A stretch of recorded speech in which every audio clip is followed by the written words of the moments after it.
अंजनानंदनं वीरं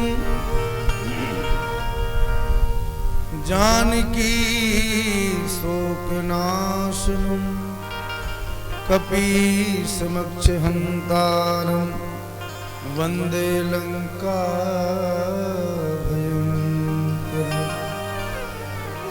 प्रह्लाद नारद पराशर पुंडरीको व्यासाम्बरीश सुक शौनक भीष्म रुक्मांगदार्जुन वशिष्ठ विभीषणादि पुण्यानुमान परम भागवता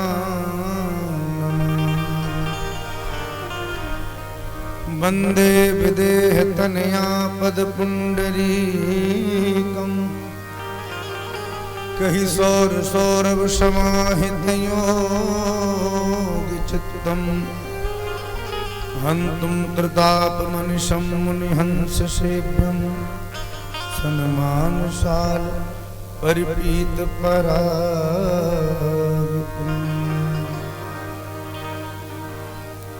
सीतानाथ समारंभां श्रीरामानंदार्य मध्यमाम् अस्मदाचार्य पर्यन्तां वन्दे गुरु परंपरा। नारायणं नमस्कृत्य नरं चैव नरोत्तमं देवीं सरस्वतीं व्यासं ततो जयमुदीरये। गंगा तरंगरमणीय जटा कलापं गौरी निरंतर विभूषित बाम भागं नारायण प्रियमनंगमदापहारं वाराणसी पुरपतिं भज विश्वनाथम्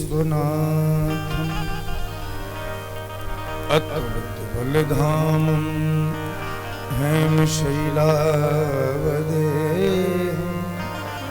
दनुजवन कृशानं ज्ञानिनामाग्रगण्यं सकलगुणनिधानं वानराणामधीशं रघुपतिप्रियभक्तं वातजातं नमामि।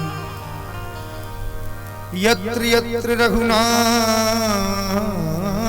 कीर्तनं तत्र तत्र कृतमस्तकाञ्जलिं बाष्पवारि परिपूर्णलोचनं मारुतिं नमत राक्षसान्तकम्।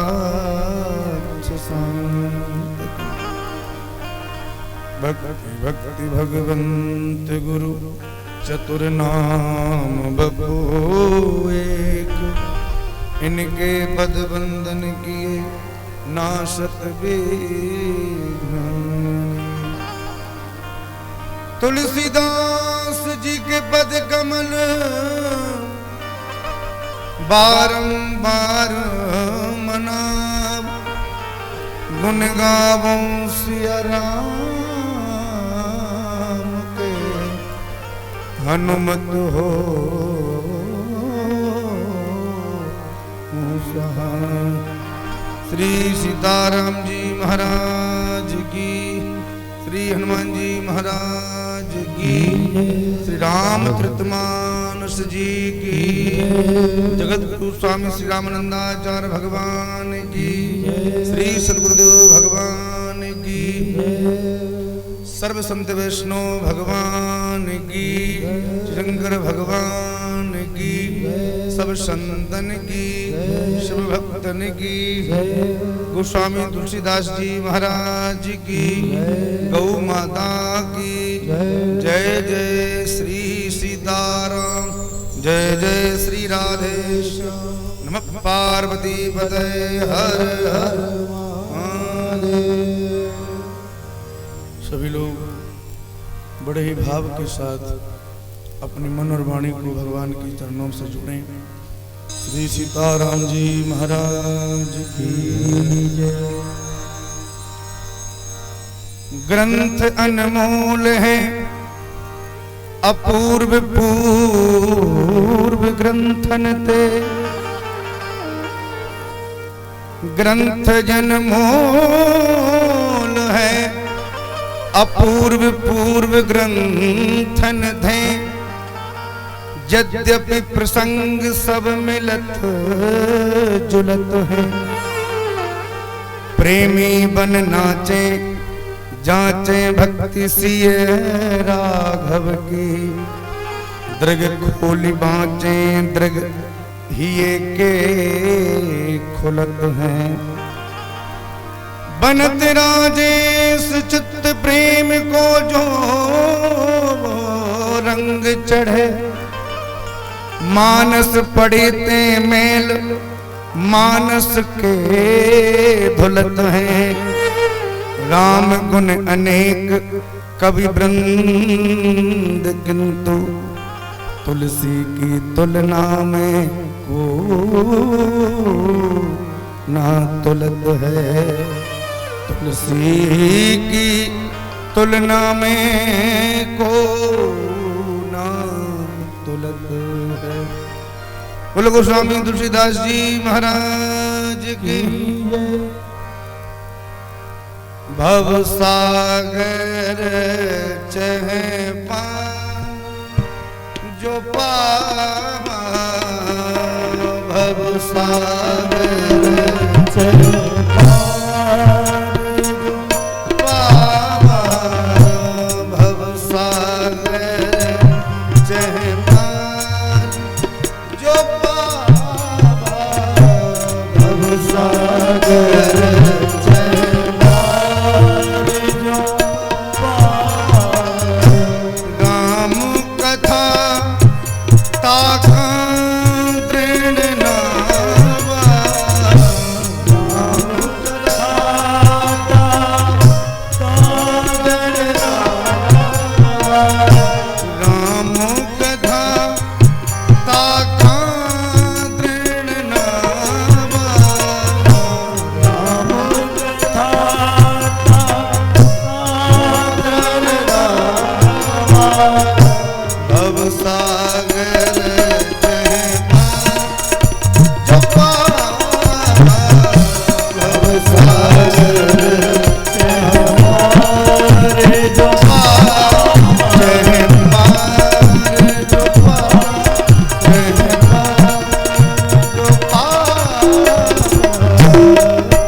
अखिल कोट ब्रह्मांड नायक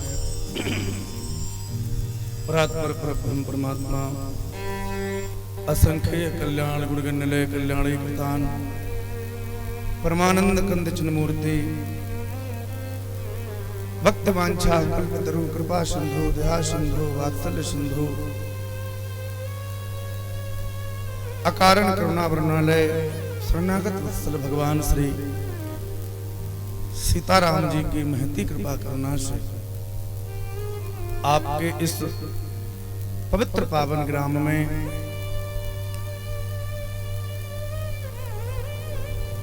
अनंत बलवंत संत श्री हनुमंत लाल जी महाराज की भावमयी उपस्थिति में और आपके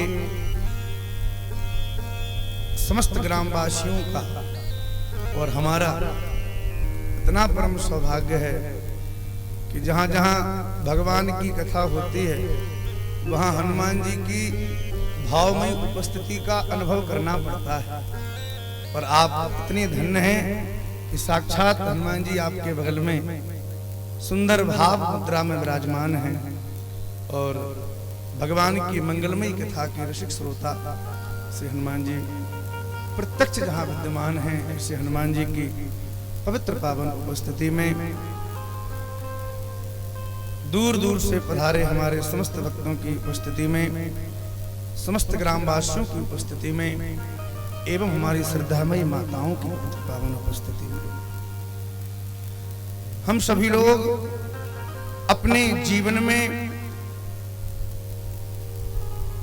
अपने जीवन का सर्वोत्तम लाभ प्राप्त करने के लिए इस मंगलमय कथा पांडाल में आकर विराजमान हैं। श्री रामचरितमानस का आश्रय लेकर सप्तदिवसीय सत्संग लाभ हम लोगों को प्राप्त हो, इस प्रयास में हम लोग अपने जीवन का बहुमूल्य समय व्यतीत करने के लिए यहाँ विराजमान हैं। एक बार सभी लोग बोलो जय सिया राम। जीवन की सबसे बहुमूल्य वस्तु क्या है जिसकी कोई कीमत ना हो? सबसे महंगी वस्तु, सबसे महंगा क्या है भैया? जीवन में सबसे महंगा यदि कुछ है तो वो है हमारा समय। दिन में भी रजनी सायं प्रातः शिशिर बसंतो पुनराह आता। दिन रात करते करते हमारा जीवन कहां से कहां आ गया। ये समय धीरे धीरे धीरे धीरे अपने कदम हमारे जीवन में बढ़ाता चला गया और हम लोगों को भान भी नहीं हुआ। कब हमारा बालपन प्रकट हुआ, कब हम युवान हुए और कब हम बुढ़ापे की तरफ आगे बढ़ गए, ये दुनिया में कोई समझ ही नहीं पाया। आपके जीवन का किया गया, व्यतीत किया गया जो समय है, उस समय की सदुपयोगिता यदि हमने सीख ली तो समझो आपने जीवन जीना सीख लिया। समय का सदुपयोग जो व्यक्ति करते हैं वो जीवन को बड़े आनंद के साथ व्यतीत करते हैं। और हम आपसे प्रार्थना करें, आज के इस कलिकाल में यदि जीवन में समय का सदुपयोग कोई करना चाहे तो सच्चा समय का सदुपयोग केवल और केवल भगवान के सत्संग और कथा में ही है। बाकी का जितना भी आप समय व्यतीत कर रहे हैं वो सत्संग नहीं, वो प्रपंच ही प्रपंच है। यदि 3 घंटे आप यहाँ ना बैठे होते तो बुरा मत मानना, कोई अपने दरवाजे पे बैठ के ताश चल रहे होते, कहीं लूडो चल रहा होता, कहीं आपस में झगड़े चल रहे होते। और आज तो भैया पता नहीं घर घर दरवाजे दरवाजे पे राजनीति चल रही होती, किसी को बीजेपी याद आती, किसी को कांग्रेस, किसी को कुछ। कितना भी कुछ कर लो, ये कुछ भी काम आने वाला नहीं है। और हम तो सच कहें, कभी कभी हृदय में बड़ी पीड़ा होती है। शहरों में तो लोग बाहर बैठे इतने नहीं दिखाई पड़ते, पर कई बार गांव से निकलते हैं तो बूढ़े बूढ़े लोग, 60-70 साल के लोग, जिनकी कमर 3 जगह से टेढ़ी है, वो भी अपने दरवाजे पे टिके टिके बैठे ताश खेलते रहते हैं। उनसे पूछो ये क्या कर रहे हो, तो जवाब देते हैं कि महाराज क्या बताएं, समय नहीं कटता, समय काट रहे हैं। समय काटने के लिए कुछ तो चाहिए। तो हमारे मन में बात आती है कि आप समय को काट रहे हैं कि समय आपको काटे जा रहा है। इस समय आपको काट रहा है, आप समय को कौन काट पाया है? इस काल के गाल में तो दुनिया का प्रत्येक व्यक्ति एक न एक दिन समाएगा भाई। इसलिए हम समय को नहीं काट रहे हैं, समय हमें काट रहा है। आप लोग बड़े तसगना वासियों भाग्यशाली हो जो अपने जीवन का सही समय का सदुपयोग करने के लिए इस कथा पांडाल में विराजमान है।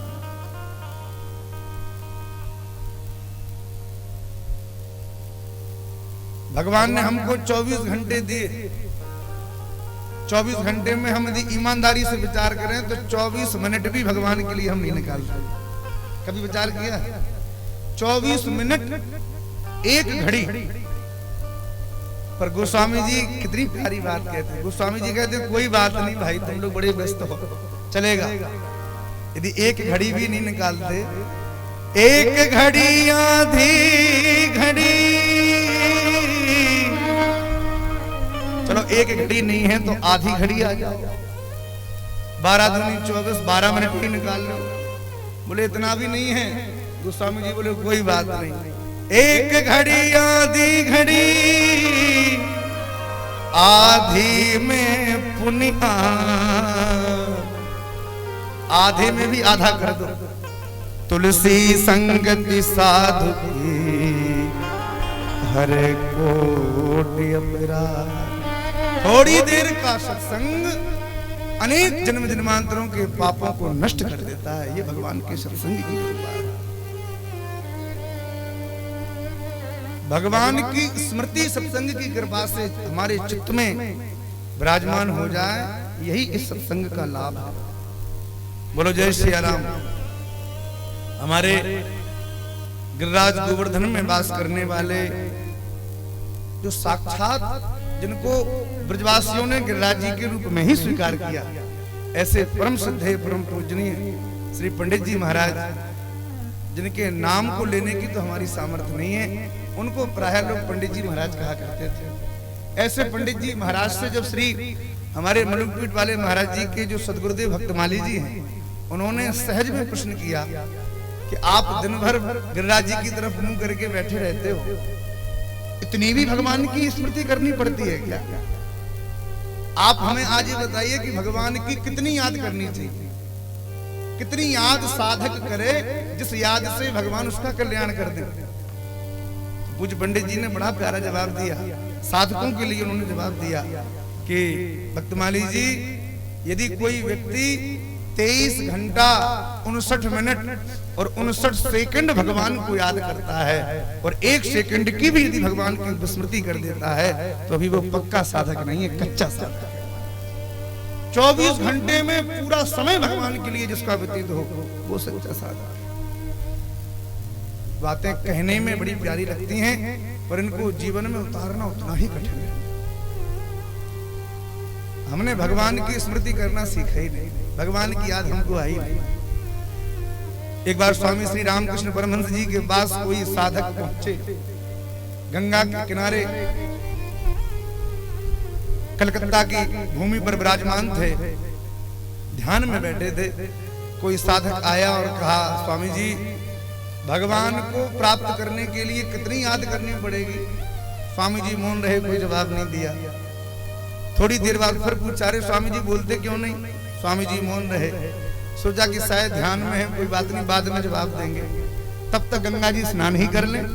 वह साधक अपने वस्त्रों को गंगा जी के निकट उतार के और गंगा जी में प्रवेश करके स्नान करने लग गया।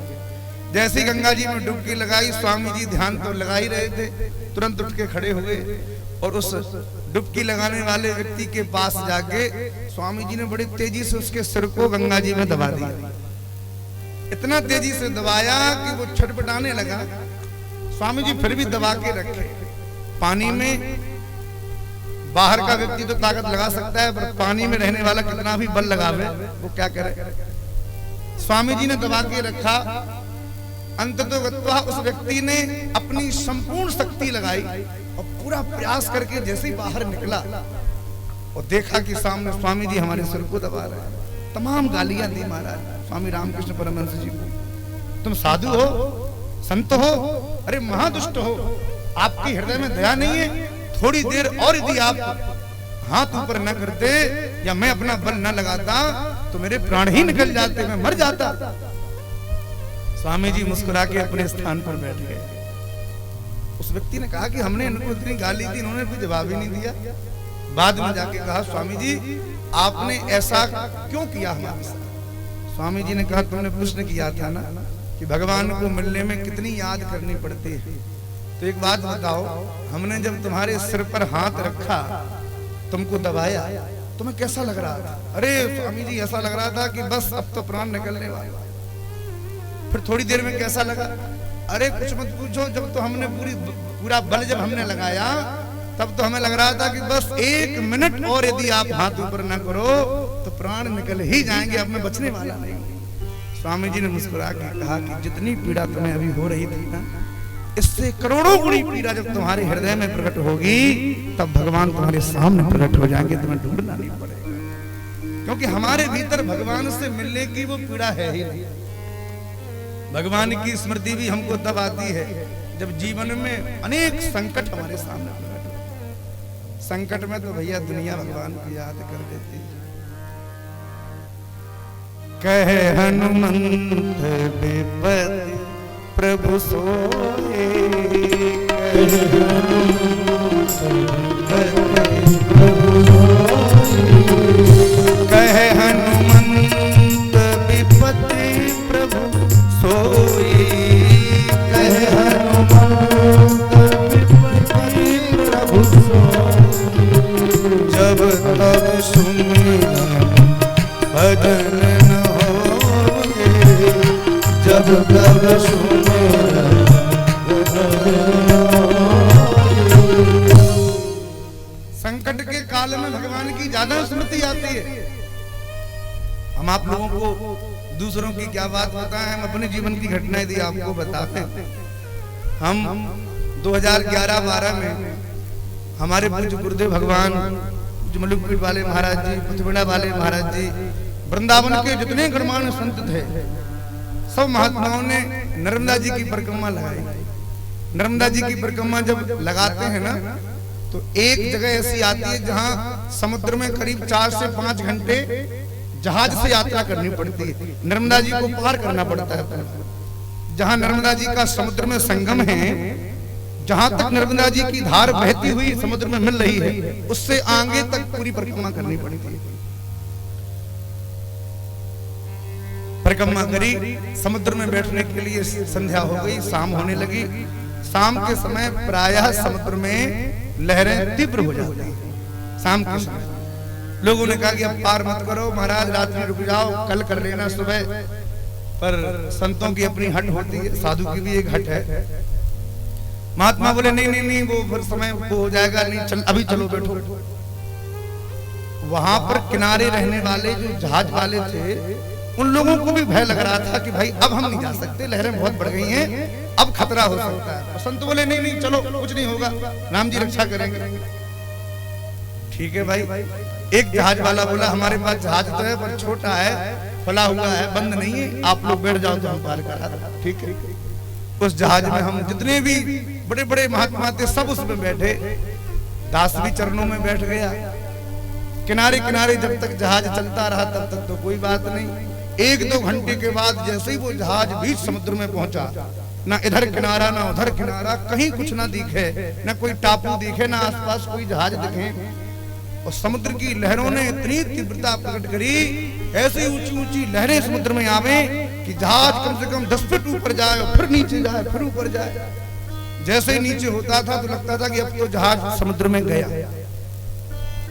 हम आपसे ईमानदारी से कह रहे हैं, 4-4.5 घंटे उस जहाज में हम लोग बैठे। उन 4.5 घंटे में हमने स्वयं, जितने भी लोग बैठे थे सबको मैं देख रहा था, सबके हाथ में माला थी, कोई भी आंख खोल के नहीं देख रहा था। और मैं आपको बिल्कुल हृदय की बात कह रहा हूँ, वो 4 घंटे हमने अपने जीवन में जैसा राम राम किया वैसा आज तक कभी नहीं कर पाए। बोलो जैसे वो 4 घंटे हमें साक्षात राम जी दिखाई पड़ रहे थे सामने। क्यों? क्योंकि सामने काल दिख रहा था, मृत्यु दिख रही थी। और जीवन में जब तक मृत्यु हम लोग ना देखें तब तक भगवान को लोग देख ही नहीं पाते। काल सामने हो तो लोगों को भगवान याद आ जाता है। इसलिए संत महात्मा बड़ी प्यारी बात कहते हैं, 2 बातन को भूल मत, जो चाहो कल्याण, नारायण एक मौत को, दूजे श्री भगवान। एक मृत्यु और दूसरे भगवान, इन 2 को यदि आपने याद रख लिया तो सत्संग करने के लिए आपको कहना नहीं पड़ेगा, अपने आप कथा सुनने जाओगे, अपने आप मंदिर में जाओगे। और हम लोगों की भक्ति तो ऐसी है, भक्ति में इतना कपट है, कपट से युक्त भक्ति है, कपट से मुक्त भक्ति नहीं है। जब तक नौकरी नहीं लगी, महाराज जी ने कह दिया कि हनुमान जी के मंदिर में जाके सुंदरकांड पाठ सुनाओ। रोज मंगलवार शनिवार जाके जाम मंत्र के वचन सुहाए श्री हनुमंत हृदय भाई शुरू हो गए महाराज। और जैसे ही भगवान की कृपा से नौकरी लग गई, मंगल शनिवार को तो हर मंगल शनिवार को व्यक्ति जाता था, लेकिन जैसे ही नौकरी लग गई फिर महाराज सालों बीत गई, हनुमान जी कहाँ हैं कैसे हैं किसी को याद नहीं आया। आजकल के बच्चे तो फिर भी ऐसा न करते हो, पर एक समय ऐसा था जब बालक बालिकाएं विद्यालय में पढ़ाई करने के लिए जाते थे और उनकी जब परीक्षाएं हुआ करती थी तो हमने तो अनुभव किया है, उस समय बालक बालिकाएं पेपर देने के पहले ड्रेस पहन के हमारी बेटियां शिव जी पे जल जलाती थी और भैया हनुमान जी के सामने हनुमान चालीसा पढ़ते थे और गुरुजनों को माता पिता को प्रणाम करके बस अच्छे नंबर आ जाए, पास हो जाए। कई बार तो परीक्षा देने के बाद भी किन्हीं किन्हीं मंदिरों के पीछे बालक बालिकाएं अपने रोल नंबर लिख के आते थे कि भाई हम अपना नंबर लिख देंगे तो पास हो जाएंगे। और भगवान की कृपा से जितने नंबर हमने सोचे थे उनसे भी ज्यादा मिल गए, तो बस हो गई हमारी भक्ति। उसके बाद फिर मंदिर न जाना न भगवान को देखे। इसे कहते कपट से युक्त भक्ति। कपट की भक्ति तो यहाँ तक है, हमने अपने पूज्य गुरुजनों से श्रवण किया, यदि कोई बेटा भी अपने पिताजी की सेवा कर रहा है और केवल इस भाव से कर रहा है कि पिताजी की तो बस अब जिंदगी पूरी होने वाली है, 2-4 साल के मेहमान है, कर लो सेवा, बंटवारा तो हो ही गया, इनके हिस्से में जो धन है वो भी हमें मिल जाए, तो जो सेवा करेगा उसी को मिलेगा। और इस भाव से भी यदि कोई अपने पिता की सेवा कर रहा है तो उसको सेवा नहीं है, वो कपट से युक्त सेवा करेगा। कोई चेला भी यदि अपने गुरु की सेवा भाव से कर रहा है कि कोई बात नहीं, सेवा करेंगे तो पूरा माल अपने होने वाला है, कर लो जितना कर पाओ, गुरु जी तो वैसे ही जाने वाले हैं, वो भक्ति भी कपट से युक्त है। श्रीमद् भागवत में श्री सुखदेव जी महाराज कहते हैं भक्ति कैसी होनी चाहिए। सबई पुंसाम परो धर्मो यतो भक्ति रधोक्षजे अहेतुक प्रतिहता यात्मा संप्रसेद। अहेतु की भक्ति, कोई हेतु भक्ति बिना केवल अधोक्षज भगवान नारायण को प्रसन्न करने के लिए हमारी भक्ति हो, ऐसी भक्ति भगवान को बहुत प्रिय है, बहुत प्रिय है।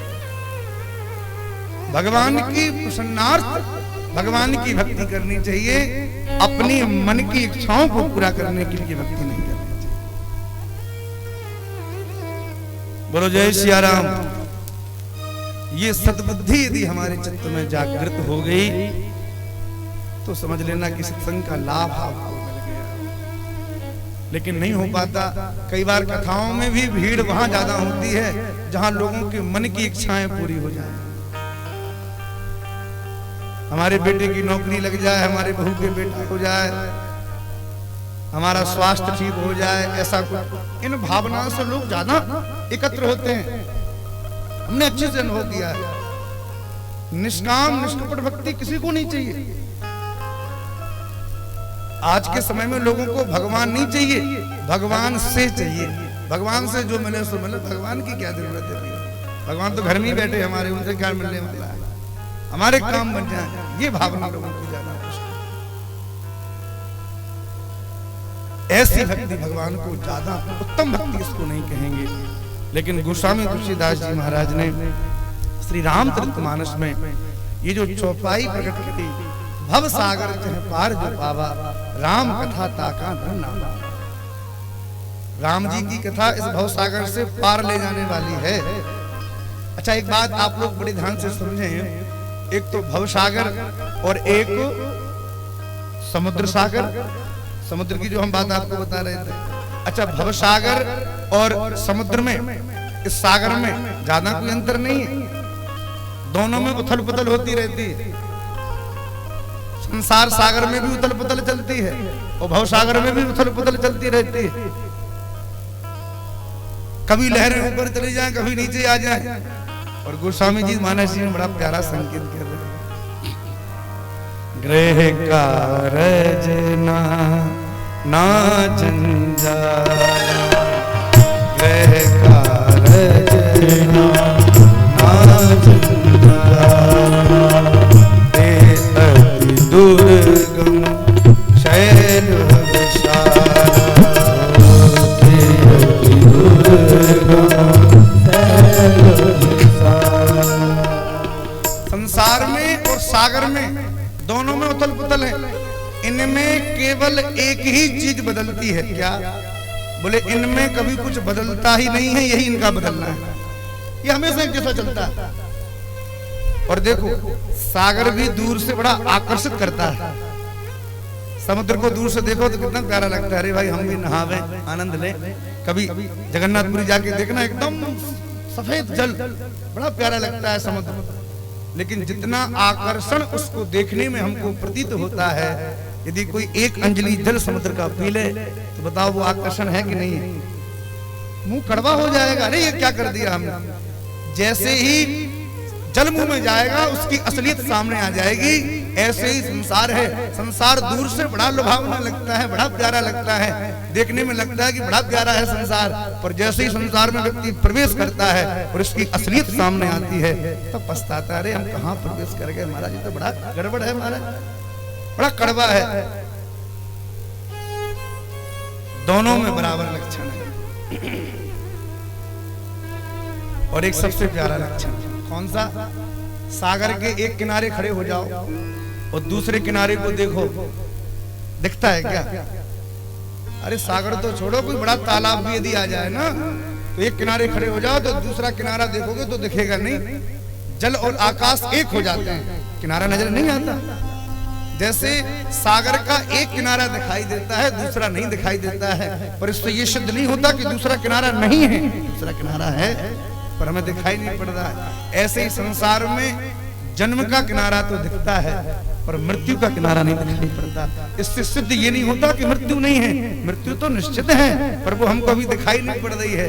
पर जब आ जाए उसको कोई नहीं देख पाता, वो तो आ ही जाती है हमारा। इसलिए गोस्वामी जी कहते हैं इस मृत्यु से बचने के लिए और सागर से बचने के लिए राम कथा ताका तृणावा, इस राम जी की कथा का आश्रय लेके इस दीर्घ नौका में हम विराजमान हो जाएं तो पार हो ही जाओ। नाव में बैठ के चाहे कोई जाग जाए चाहे सोवे, नाविक तो उसको पार करता ही करता है। ऐसे ही भगवान की कथा भी ये नौका है। इसमें आके यदि किसी को नींद भी आ जाए तो चिंता मत करना, कोई बात नहीं, नौका है, बैठ के सो भी जाओगे तो भी पार हो जाओगे और जागोगे तो भी पार हो जाओगे। बोलो जय सिया राम।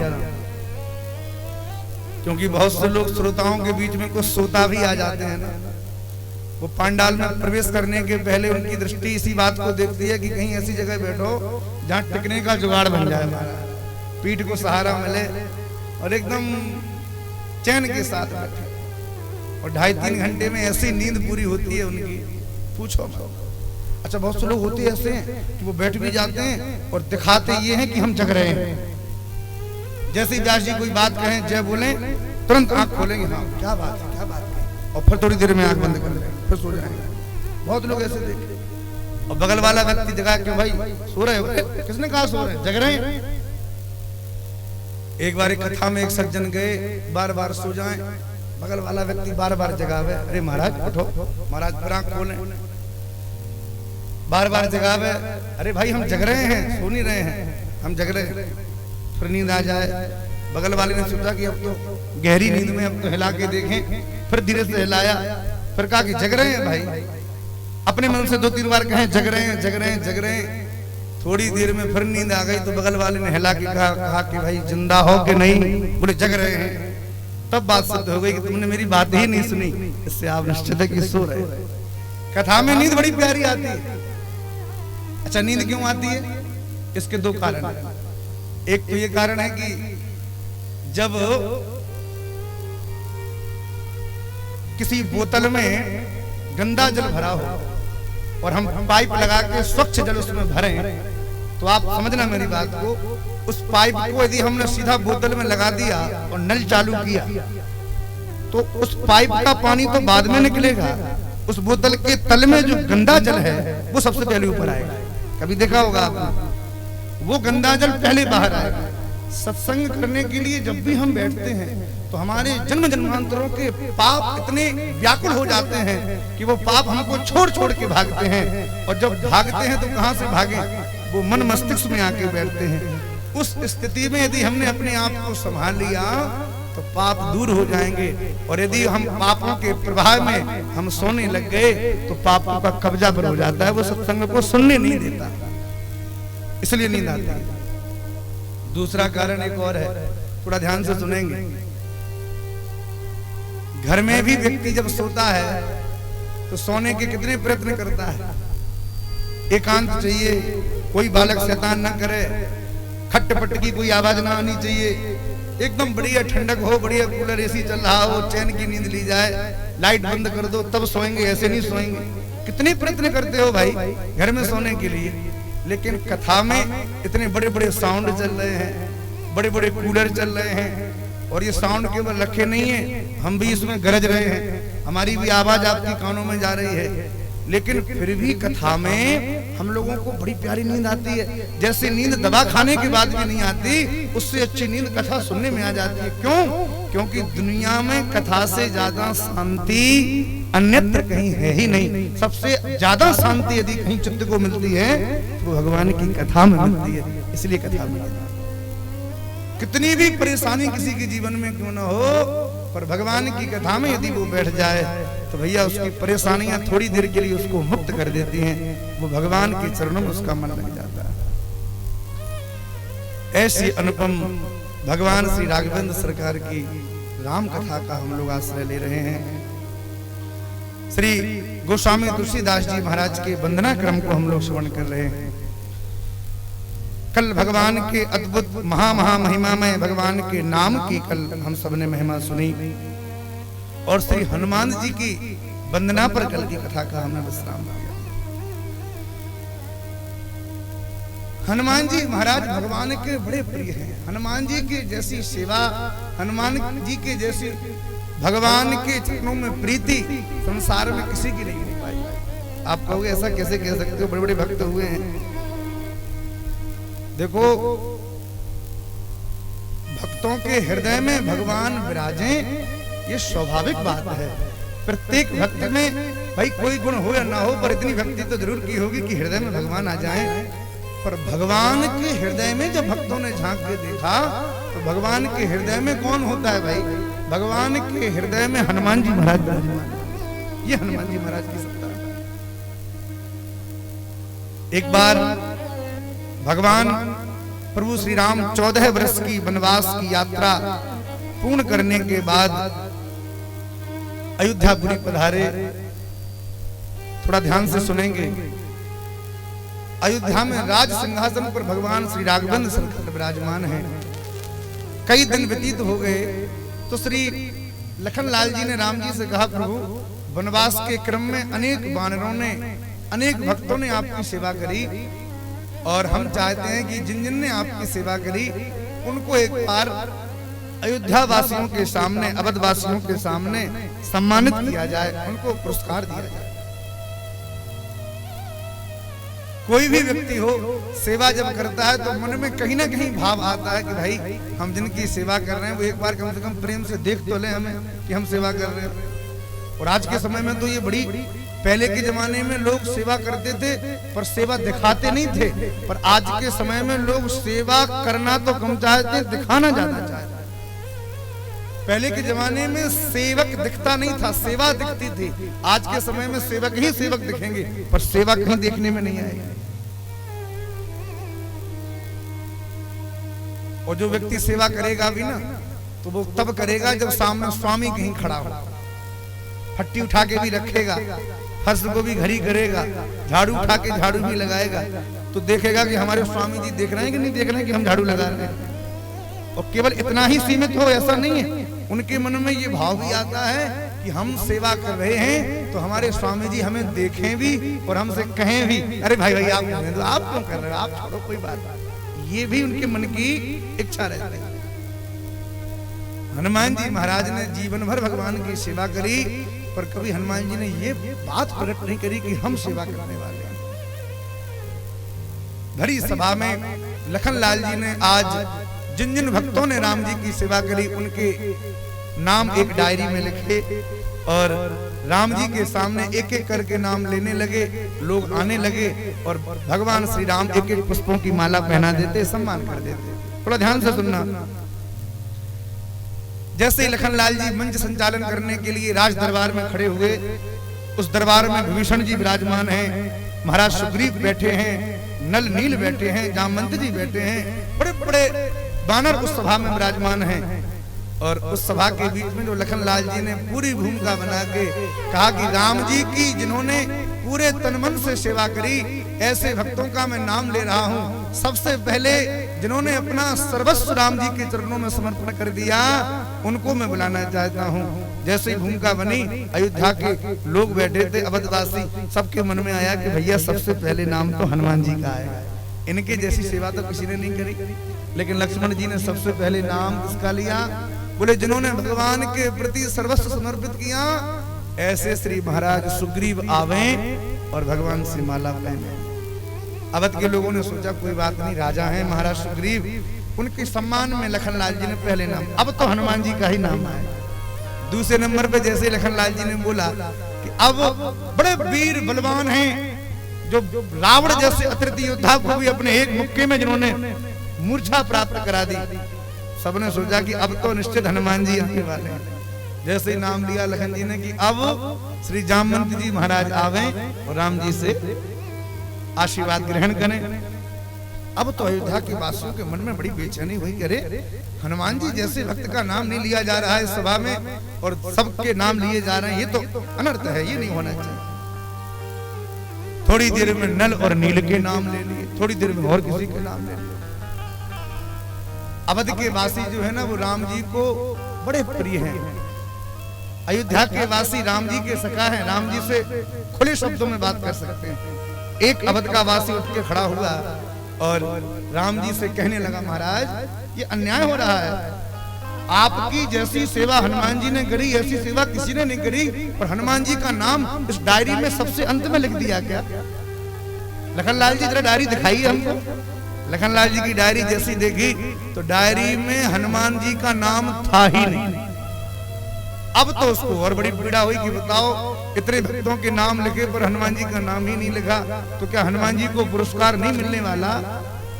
राम जी मुस्कुरा के बोले भाई तुम्हारा कहना बिल्कुल उचित है, पर हनुमान जी को पुरस्कार नहीं मिला इस बात को तुम हमसे क्या पूछते हो? हनुमान जी से पूछो जाके, वो बताएंगे पुरस्कार मिला कि नहीं मिला।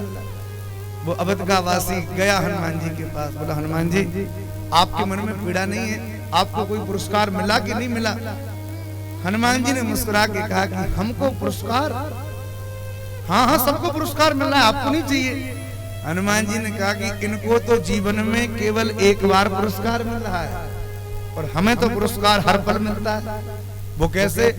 हनुमान जी ने उस अयोध्या के वासी को अपने बगल में बैठाया, कहा देखो, और राम जी जहाँ बैठे थे हनुमान जी जैसे ही राम जी की तरफ देखे और राम जी तुरंत हनुमान जी को देख के मंद मंद मुस्कान में मुस्कुराने लगे। जैसे ही राम जी मुस्कुराए हनुमान जी ने कहा देख रहे हो ये मुस्कान ही मेरा सबसे बड़ा उपहार है, सबसे बड़ा पुरस्कार है।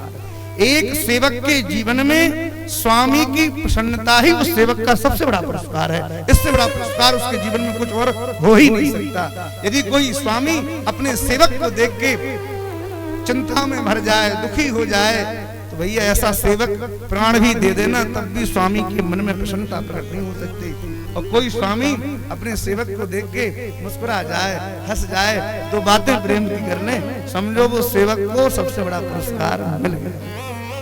तो हनुमान जी महाराज तो ऐसे भगवान के अत्यंत प्रिय हैं, जिनकी कथा 7 दिन यदि हनुमान जी के चरित्र को ही गाया जाए तो महाराज समय कम पड़ जाए। हनुमान जी का वो अद्भुत चरित्र है। हनुमान जी की जैसी निपुणता सब कुछ हनुमान जी में विद्यमान है। गोस्वामी जी ने बड़े बड़े वीरों के बल का बखान किया है, बड़े बड़े कवियों ने बल का बखान किया है, पर हनुमान जी के बल की जब बात आई तो सोचा कहां तक बखान करें। एक शब्द में नाम दे दो, अतुलित बल धामम हैम शैलावदेहम धनुज बन कृशानम ज्ञानी नाम। अतुलित बल धाम है हनुमान जी महाराज। ऐसे हनुमान जी के चरणों में हम सब बारंबार प्रणाम करते हैं। गोस्वामी तुलसीदास जी महाराज ने हनुमान जी की महिमा, नाम की महिमा, और बार बार ठाकुर जी के नाम की महिमा कर रहे हैं। और एक ही बार कह रहे हैं गोस्वामी जी कि राम जी के प्रभाव से तो कुछ ही भक्तों का कल्याण हुआ है, पर राम जी के नाम ने, राम एक तापस दियता,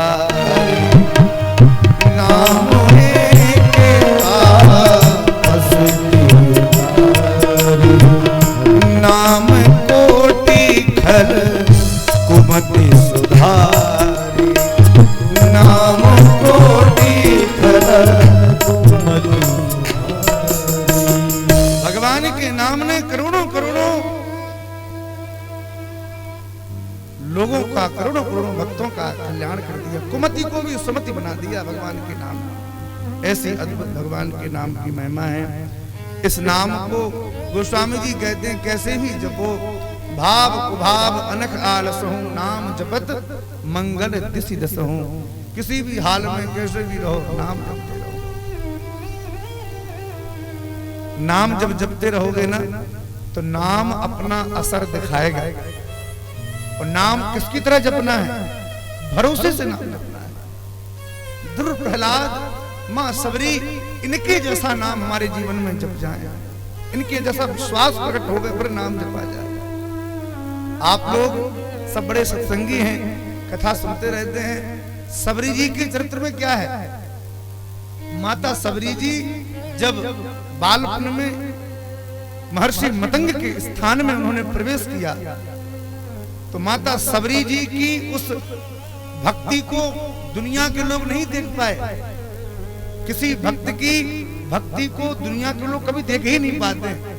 उस भक्त की भक्ति, उस हृदय को तो कोई भक्त ही जान सकता है। उस जंगल में रहने वाले ऐसे ऐसे भी महात्मा थे जो केवल जल का पान करते थे, बहुत से ऐसे थे केवल फलाहार करते थे, बहुत से ऐसे थे जो केवल वायु का पान करते थे, कई तो ऐसे थे जो जीवन भर मौनी बाबा बने रहे।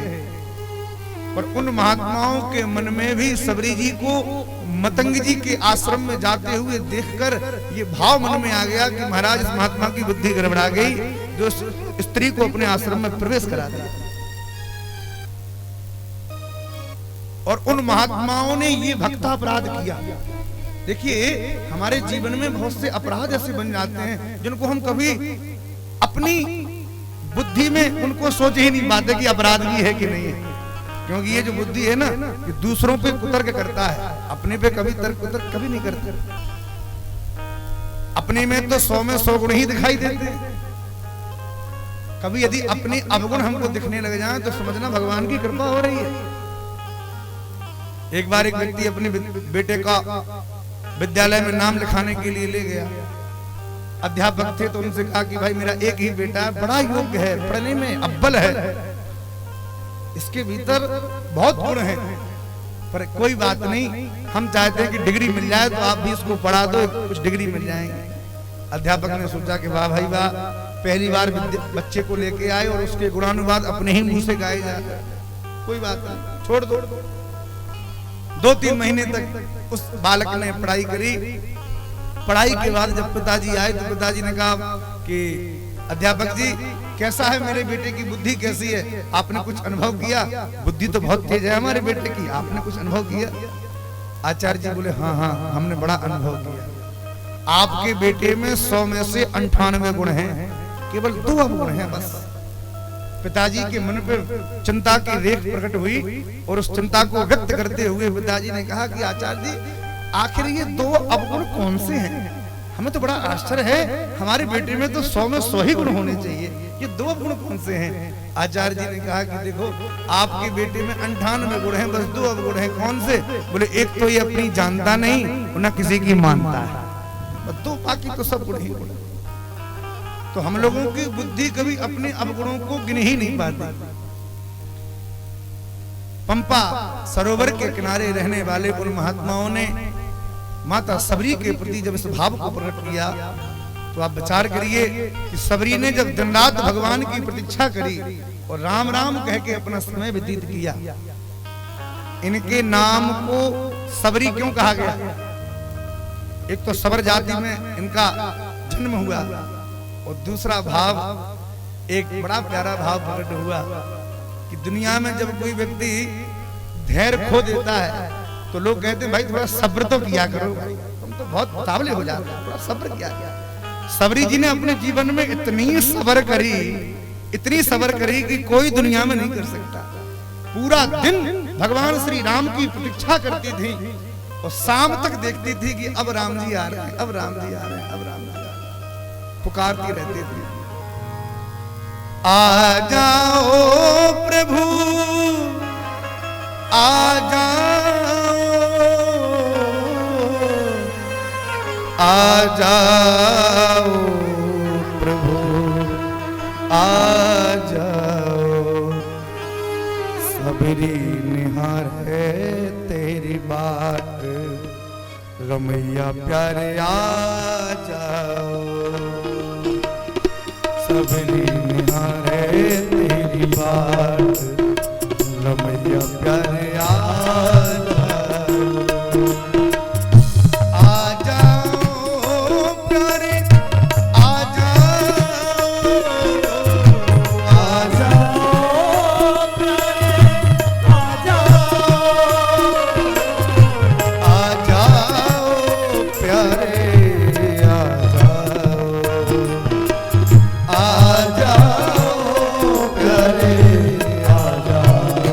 Oh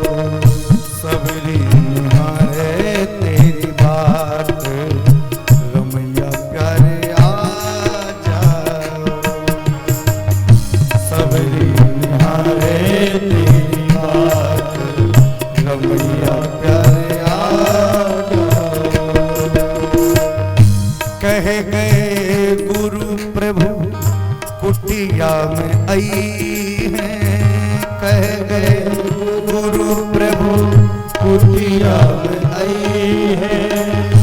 जन्म जन्म की जरन जुड़ई है, जन्म जन्म की जरन जुड़ई है। पंपा सरोवर के पार, पंपा सरोवर के पार दरस दिखला जा सबरी निहारे तेरी बात रमैया प्यार आजा। सबरी निहारे तेरी बात रमैया प्यार आजा। उस भरोसे से जपे गए नाम की महिमा क्या हुई? प्रधान से सुनना कि राम जी जब उस दंडिकारण्य वन में प्रवेश किया, जब भगवान श्री राघवेंद्र सरकार ने, तो हमारे आराध्य प्रभु राम जी उन वन में रहने वाले जो फलाहारी, जलाहारी, वायु का आहार करने वाले, पवनाहारी, ऐसे जितने महात्मा थे, उन महात्मा के मन में ये बात थी कि भैया हमने इतने हजार वर्ष तक नियम व्रत साधन किया है, राम जी पहले हमारी कुटिया में आएंगे, कहाँ जाएंगे, पहले हमारे पास आएंगे। अभिमान में डूबे थे। पर राम जी जब पहुंचे तो राम जी ने उन्हीं महात्माओं से कहा, भैया सबरी की कुटिया कहाँ है, जरा बताओ तो सही। महात्माओं के मन में बड़ी ठेस लगी कि हम तो कब से इंतजार कर रहे हैं, सब घर बार छोड़ के जंगल में पड़े हैं और ये सबरी ने आके पूरा आधिपत्य जमा लिया। महात्माओं के मन में ये भाव आ गया। लेकिन हमारे प्रभु राम नाम तो भगवान को प्रिय है, पर ठाकुर जी उस व्यक्ति को अत्यंत प्रिय हो जाते हैं जो भगवान के नाम को भरोसे से जपता है। भगवान के प्रति जब तक श्रद्धा विश्वास न हो, इसलिए श्री रामचरितमानस में राम जी का विवाह बाद में किया गया और भगवान शिव पार्वती का विवाह पहले किया गया। अच्छा, शिव पार्वती कौन है? बोले शिव जी विश्वास है, पार्वती जी श्रद्धा है। जीवन में कभी भी इस अध्यात्म के मार्ग में आगे बढ़ने का अवसर भगवान ने, तो पहले अपनी श्रद्धा विश्वास का विवाह कराओ, इन दोनों को पुष्ट करो। और जब श्रद्धा विश्वास हो जाएंगे तो राम जी भगवान है, माता जानकी भक्ति है, भक्ति भगवान का विवाह बाद में है और श्रद्धा विश्वास का विवाह पहले है। तो पहले अपनी श्रद्धा विश्वास को पुष्ट करो, पर भगवान और भक्ति तो आपके पास अपने आप। ऐसी अद्भुत भगवान के नाम की महिमा गोस्वामी जी ने गाई। भाव भाव अनख आलसही नाम जपत मंगल दिस दसही। कैसे भी भगवान के नाम को हम गावें। हमारे गोस्वामी तुलसीदास जी महाराज ने सबकी वंदना करी और वंदना करने के बाद मन में विचार करने लगे कि अब मैं कौन सी कथा कहूं। जाग बलिक जो कथा सुहाए, जाग बलिक जो कथा सुहाए, भरद्वाज मुनि बरहि सुनाए, भरद्वाज बरहि सुनाए। गोस्वामी तुलसीदास जी महाराज ने श्री रामचरितमानस में कितने वक्ता हैं और कितने श्रोता हैं? श्री रामचरितमानस के 4 वक्ता हैं महाराज। सबसे प्रथम भगवान श्री राम जी की कथा को गोस्वामी जी काशी के 80 घाट पर बैठ के गा रहे हैं। माता गंगा श्रोता के रूप में अनेक संत जनों की सन्निधि में भगवान श्री राम जी के लीला चरित्रों का गायन गोस्वामी तुलसीदास जी महाराज का। श्री याज्ञवल्क्य जी भरद्वाज जी भगवान की कथा के अनन्य श्रोता वक्ता है। भगवान शिव पार्वती भगवान की कथा के बड़े प्यारे वक्ता और श्रोता है। और श्री काकभुसुंडी जी महाराज नीलगिरी पर्वत पर विराजमान होंगे और अद्भुत भगवान की कथा का गायन कर रहे हैं। ये 4 वक्ता श्री रामचरितमानस में। गोस्वामी जी इन्हीं 4 की स्मृति कर रहे हैं भाई जिस मार्ग पे हमको चलना हो उस मार्ग के लोगों का चिंतन करने से हमारी प्रखरता में वृद्धि प्राप्त होती है। बोलो जय सिया राम। सबका चिंतन कर रहे हैं कि हे प्रभु काकभूषुंडी जी के हृदय में जो आपने स्थान प्राप्त किया उस हृदय को मैं स्वीकार कर रहा हूं, उस हृदय जैसी भावना हमारी प्रकट हो जाए। मैं भगवान की मंगलमयी कथा सुनाना चाहता हूं। देखिए रामचरितमानस जो है ना वो ऐसा अनुपम ग्रंथ है कि इसकी कितनी भी प्रशंसा करो, कितनी भी गुणगान गा लो, वो कम ही सिद्ध होंगे। अनेक जितने ग्रंथ हैं, भागवत गीता महाभारत जितने संस्कृत के ग्रंथ हैं, ये सबके लिए सुलभ नहीं हो पाए, सबके लिए सुलभ नहीं है ये ग्रंथ। यदि गीता भागवत महाभारत आपके हाथ में दे दिया जाए तो संस्कृत के श्लोकों को आप शायद न पढ़ पाओ। ये बड़े बड़े विद्वान के लिए सरल हो सकते हैं, पर आम जनमानस के लिए ये ग्रंथ सरल नहीं हो सकते। पर रामचरितमानस कैसा है? बोले इसकी सबसे बड़ी विशेषता एक है, थोड़ा ध्यान से सुनना।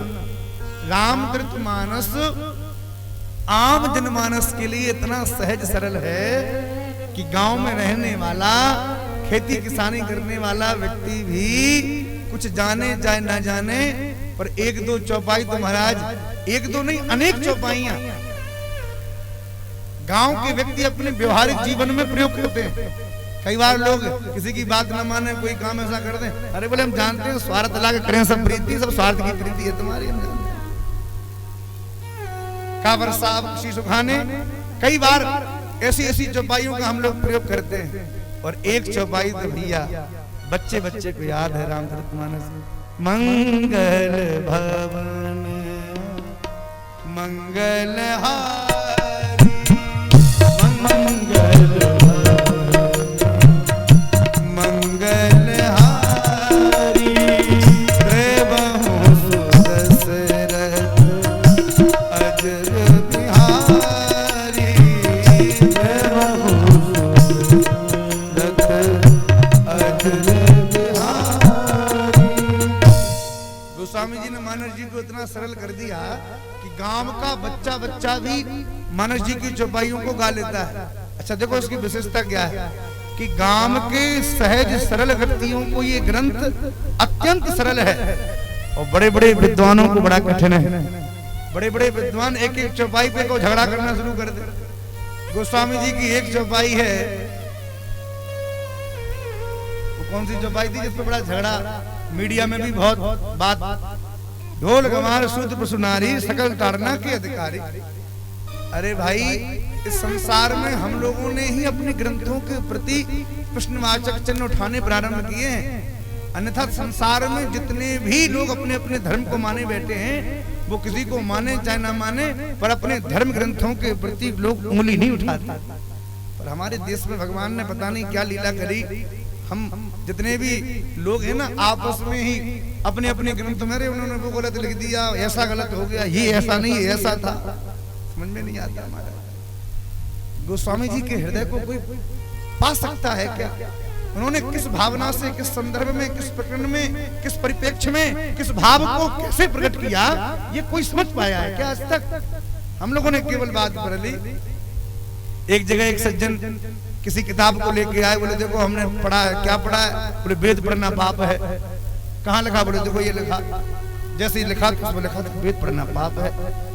पूरे गांव में दिखाते फिरे कि देखो भैया वेद पढ़ना पाप है, वेद पढ़ना पाप है, वेद पढ़ना पाप है।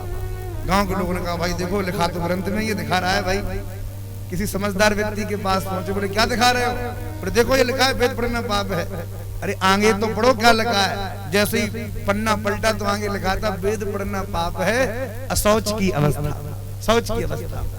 आप अपवित्रता में यदि वेद ग्रंथों को पढ़ेंगे तो वास्तव में पाप है, नहीं पढ़ना चाहिए। लेकिन हम लोगों ने आगे की बात तो पढ़ी नहीं, अपने मन की पंक्ति निकाली और विरोध करना प्रारंभ कर दिया। इस देश में जितना लोगों को बोलना आया, इतना किसी देश के लोगों को बोलना नहीं आया। एक बार एक विदेशी कुत्ता भारत आया। विदेशी कुत्ते की फ्लाइट भारत के एयरपोर्ट पे जैसे ही उतरी, भारत के कुत्ते माला लेके पहुंच गए। जय हो, स्वागत है आपका, भले पधारे जू। माला पहनाई, विदेशी कुत्ता गदगद हो गया। भारत के कुत्ते यहाँ लेके आए, खूब माल पानी छनाया, खूब आनंद में रहने लग गया। अब विदेशी कुत्ता जब भारत आया तो उसका मन जाने का ना हो। भारत के कुत्तों ने कहा कि भाई यहाँ बड़ा मन लग रहा है, क्या बात है, हमारे यहाँ की जलवायु ज्यादा अच्छी है क्या? अरे बोले नहीं भाई, तुम्हारे यहाँ तो बड़ा प्रदूषण है, हमारे यहाँ तो बड़ी स्वच्छ जलवायु है। अच्छा, तुम्हारे यहाँ ऐसा खाने को नहीं मिलता होगा जैसा हमारे भारत देश में मिलता है। विदेशी कुत्ते ने कहा अरे नहीं नहीं, हमारे यहाँ तो और अच्छा मिलता है। तो भैया तुम्हारा मन यहाँ इतना क्यों लग रहा है, छोड़ के क्यों नहीं जा रहे हो, वापस का टिकट कब है तुम्हारा? तो विदेशी कुत्ते ने कहा कि देखो, हमारे देश में तुम्हारे यहाँ से सब कुछ अच्छा है, पर एक सुविधा तुम्हारे देश में बहुत अच्छी है। बोले क्या? बोले जितना तुम्हारे देश में हम भौंक लेते हैं उतना अपने देश में नहीं भौंक पाते। वहां भौंकने में इतनी अनुमति नहीं है जितनी तुम्हारे यहाँ अनुमति है। अब आप समझ गए होंगे महाराज, यहाँ बोलने में जितनी स्वतंत्रता हम लोगों ने प्रकट करी, अन्यत्र अन्य धर्म वाले अपने ग्रंथों को भगवान की तरह पूछते हैं। आप